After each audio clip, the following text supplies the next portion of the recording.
Florida volleyball team will head to College Station tonight. Welcome back to sports. I'm Alex Puller. The Gators are down to their 3 final games of the regular season and are coming off wins over Arkansas and Missouri. Florida beat Texas A&M earlier in the season at home, and head coach Mary Wise says she thinks the Aggies are really looking forward to getting the Gators on their home court. They have one of the best middles in the league, and they do so many really good things offensively, and defensively you're going to see they pursue balls like no other. So we saw it in the O'Connell Center, and teams that are, when they come in and they play really well, I think they look forward to getting you on the home court. Fifth-year senior Shina Joseph was named Co-Offensive Player of the Week this week. She is 7th in the SEC in hitting percentage and has 82 kills in her last 7 matches. Tonight's match starts at 6 with TV coverage on ESPNU and radio coverage on ESPN Gainesville.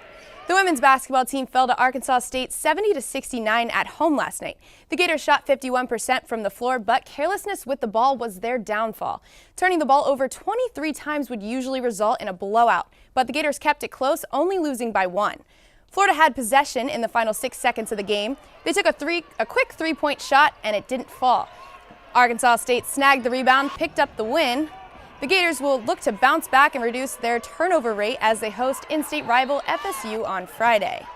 Staying on the court but moving to the men's basketball team, Florida will host UNF tomorrow in the Exactech Arena. The Gators are attempting to break a world record of the most people wearing helmets in one area. Florida will provide 1,000 helmets, but that's just 3,000 short of the world record. UPD is using this as a way to promote bike and scooter safety. So, if you plan to head over to the game tomorrow night, make sure you're wearing a helmet. Besides that, here's what you can expect with this in-state matchup. Head coach Mike White spoke in a press conference today, and he says to defeat UNF, the team is going to need to be really good at defending their 3-point shots. UNF has shot 44% from outside the arc so far this season. He also gave an injury update, saying Chioza is basically at 100% and Gak will be limited today, but good to go on Thursday. With 2 games remaining in the regular season for Florida, bowl eligibility is still in question for the football team. The biggest struggle in the fight for eligibility is the offense. Quarterback Malik Zaire has not practiced this week, but hasn't completely been ruled out from playing this weekend. Interim head coach Randy Shannon says that he must practice today and Thursday in order to be considered for the game on Saturday. He's got to practice. That's just the bottom line. You can't have a guy going and say, okay, he's ready Thursday. He's not ready to go. Just like anything else, if he don't get any work in probably tomorrow, he probably won't be going. Here's the play that injured Malik Zaire last week against South Carolina. A designed quarterback run for over 20 yards was exactly the kind of spark the offense needed at the time. Designed runs and read option plays are a huge part of Zaire's arsenal, and something the Florida offense didn't do successfully until the play that injured him. If Zaire is ruled out for the upcoming game against UAB, Felipe Franks will get another start.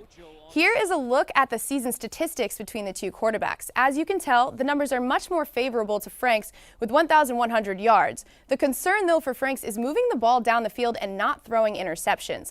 Zaire only has 349 yards on the season, but obviously adds an element to the offense that Franks does not by being able to use his speed to create plays. The 2017 Cy Young Award winners will be announced by the Baseball Writers Association of America tonight. Dodgers' Clayton Kershaw, Nationals' Max Scherzer, Indians' Corey Kluber, and Red Sox' Chris Sale have combined for 6 Cy Young Awards since 2011. Let's take a look at the 6 finalists. For the American League, Corey Kluber led the AL with a 2.25 ERA and was tied for the most wins with 18. Chris Sale led the AL in strikeouts with 308, the second most in Red Sox history. And Luis Severino from the Yankees, at just 23 years old, is the youngest finalist this year. For the National League, Clayton Kershaw led the NL with a 2.31 ERA and 18 wins. Max Scherzer led the NL in strikeouts with 268 and is looking for back-to-back wins after claiming the Cy Young in 2016. Lastly, another Nats player, Steven Strasburg, finished the best season of his career, being 3rd in the NL with a 2.52 ERA.